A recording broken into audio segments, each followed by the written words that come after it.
Kalau Allah ingin manusia umat Muhammad ini mencintai nabinya, Allah tidak langsung perintah cintai nabi, tidak. Tapi yang ditunjukkan oleh Allah Subhanahu wa taala adalah kepedulian nabi kepada umatnya.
Dalam ayat yang lain, Bapak Ibu sekalian, lebih bahaya lagi.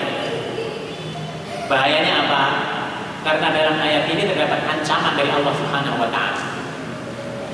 Allah berfirman, "Qul in kana aba'ukum wa abna'ukum wa ikhwanukum wa azwajukum wa ashiratukum wa amwalun iktaraftumuha wa tijaratun tahshawna kasadaha wa masakinun tardawnaha ahabba ilaikum minallahi wa rasulihi wa jihadin fi sabilihi fatarabbasu hatta ya'tiyallahu bi amrih wallahu la yahdil qaumal fasiqin."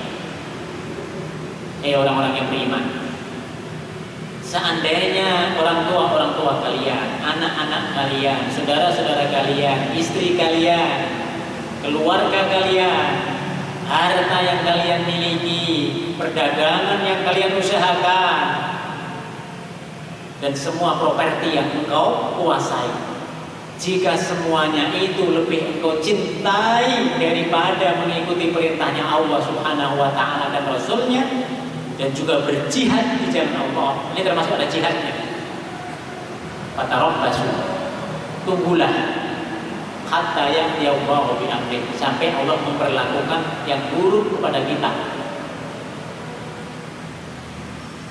Kalau yang kita cinta itu diambil oleh Allah Subhanahu wa taala, habis kita. Padahal ketika yang kita cintai ini kita gunakan di jalan Allah Subhanahu wa taala, Allah akan menambahkan. Semakin kita melaksanakan banyak hal di jalan Allah, Allah akan menambahkan. Maka pada ayat ini langsung dilanjutkan, wallahu la yahdil qaumal fasiqin. Allah tidak memberikan petunjuk kepada kaum yang fasik. Fasik itu apa? Ketika kita tidak melaksanakan perintah Allah, kita sudah keluar dari ketaatan kepada Allah, dan di situ kita sudah dalam keadaan fasik. Maka banyak kaum muslimin yang ada di Indonesia ini belum memiliki kesadaran yang besar untuk melaksanakan kurban. Yang kedua, kalau orang melaksanakan kurban, maka kurban itu adalah bentuk syukur dia kepada Allah, sekaligus dia lebih mendekat lagi kepadanya.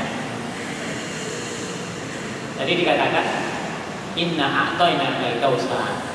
Bukankah aku telah memberikan kepada kalian nikmat yang banyak? Washolli li rabbika wanhar, maka sholatlah dan kemudian berkurbanlah. Jadi kalau ada orang yang berkurban, maka kurban itu syukur dia kepada Allah. Kurban itu sekaligus untuk menunjukkan selain dia bentuk syukur kita kepada Allah Subhanahu wa taala, di dalam kurban yang kita lakukan itu sekaligus akan menambah kepada kita kenikmatan yang telah diberikan oleh Allah Subhanahu wa taala kepada kita. Dalam ayat Al-Quran Allah juga menyatakan wa ataakum min kulli ma sa'altumu, dan aku telah memberi min kulli ma sa'altumu, dari semua apa yang kau minta.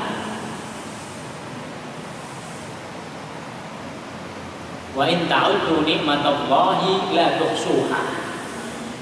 Sekarang giliran Allah yang meminta supaya kita berkorban, nah kita tidak berkorban. Padahal kalau kita hitung nikmatnya Allah Subhanahu wa taala, kurban yang kita lakukan itu tidak ada sehitam kuku. Tidak ada. Ini hitamnya kuku ini kan kelihatan.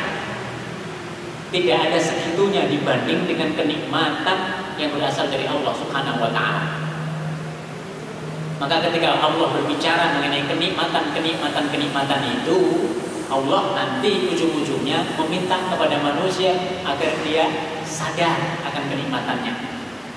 Lalu dia betul-betul menyembah itu, yang disembah adalah Allah.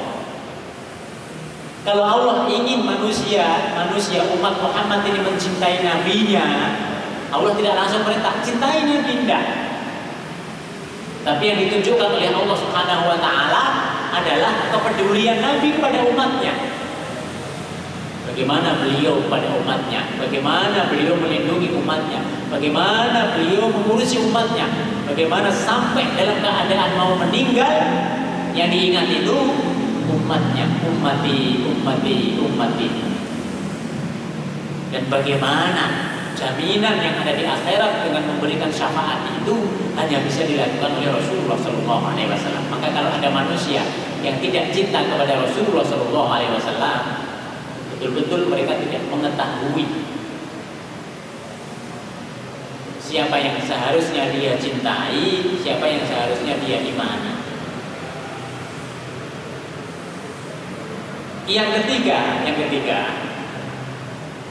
kalau orang melaksanakan pengorbanan, maka penyembelihan hewan kurban itu pelaksanaan dari syiar Allah Subhanahu wa taala.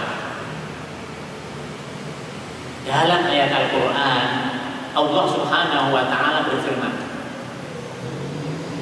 "Wa may yu'azzim sya'airallah fa innaha min taqwal qulub." Yang biasa mengagungkan syiar-syiar Allah. Apa itu syiar-syiar Allah? Syiar-syiar Allah itu kalau kita melaksanakannya, orang lain bisa melihatnya sebagai salah satu tanda kebesaran Allah. Adzan itu syiarnya Allah. Sholat berjamaah itu syiarnya Allah.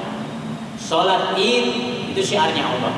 Termasuk penyembelihan hewan kurban itu syiarnya Allah.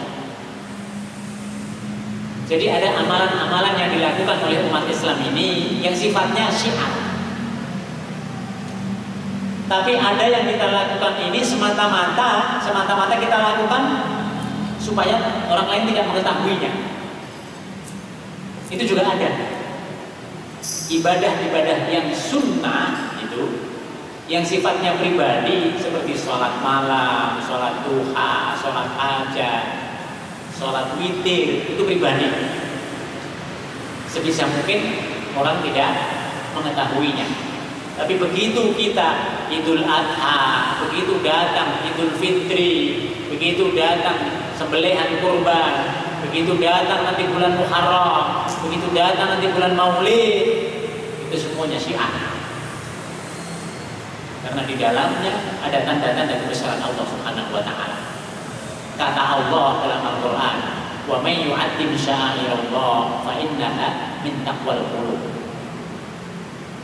Hanya orang yang memiliki ketaatan kepada Allah yang betul-betul mendalam, yang mampu untuk melaksanakan syiar ini. Maka dalam pelaksanaan Idul Adha lebih baik dia umum disampaikan kepada orang lain, supaya orang lain bisa berkehendak. Masih bagus orang lain itu berkehendak karena melihat, oh bapak ini melaksanakan kurban, saya juga akan kurban. Lalu niatnya lalu dibenerin, kurbannya dilakukan semata-mata ikhlas karena Allah Subhanahu wa taala. Imam An-Nawawi beliau mengatakan at-tadhiyah sunnatun mu'akkadatun wa syi'aru dhahirin yang bagi liman qadara ayyuhafidhu 'alaiha. Di dalam pelaksanaan penyembelihan hewan kurban itu ada syiar, dan syiar yang seperti itu hanya orang-orang yang mampu untuk mendohirkan yang melakukannya. Wa qala al-Ghazali, Imam al-Ghazali mengatakan ad-duhaya minas sya'air wa sunan al-mu'akkadah. Berkurban itu bagian dari menegakkan syariat Allah Subhanahu wa ta'ala. Oleh karena itu kita termasuk yang diperintahkan untuk menjalankan syiar. Yang kelima, kalau kita melaksanakan penyembelihan kurban, maka penyembelihan itu adalah at-tawassu' ala ahli baiti wal fuqara wa nasril farh was sa'adah bainahum. Kalau kita melakukan penyembelihan kurban, maka fungsi daripada penyembelihan kurban itu adalah untuk memberikan kegembiraan kepada orang-orang yang lebih tidak beruntung dari kita. Sekarang daging lagi mahal. Tidak setiap hari kita bisa makan daging kambing, daging sapi. Maka kalau ada kurban itu nanti dibagikan sepertiganya kepada orang-orang fakir, orang-orang miskin, supaya mereka bisa menikmati syiar tadi. Dalam syiar itu ada keberkahan. Dalam kenyataannya, Bapak Ibu sekalian, kalau kita sudah setiap tahun itu di masjid kita melaksanakan penyembelihan kurban, nanti ada orang-orang yang berharap. Maka jangan sampai harapan mereka itu tidak terpenuhi. Sehingga yang biasa dikasih tetap dikasih. Yang belum dikasih, kalau misalnya cukup, hendaknya itu dibagi, dikasih kepada mereka. Maka tadi dikatakan dalam pembagian hewan kurban, sepertiganya boleh bagi pengkurban, sepertiganya boleh bagi kerabat-kerabatnya, kemudian sepertiganya lagi diperuntukkan bagi kaum fakir dan miskin. Jangan lupa tekan tombol subscribe dan lonceng. Terima kasih.